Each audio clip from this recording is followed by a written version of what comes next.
Turn on in 10 seconds. Set the overvoltage value. Set the undervoltage value.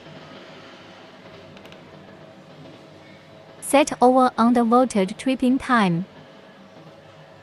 Set over current value. Set over current tripping time. Set automatic recovery time. Finish the settings. Increase the voltage. Protector shuts off the output.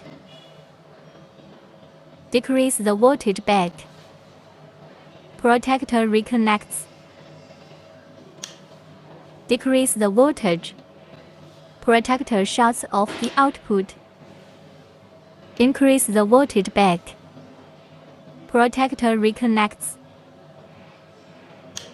Increase the current.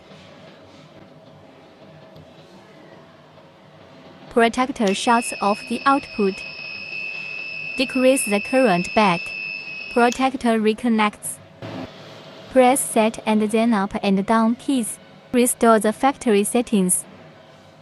Long press OK key to turn off the protections. Now OK key as on-off switch. Long press OK key again to recover the protections. Welcome to choose the products from Sinoasian. Thanks for watching.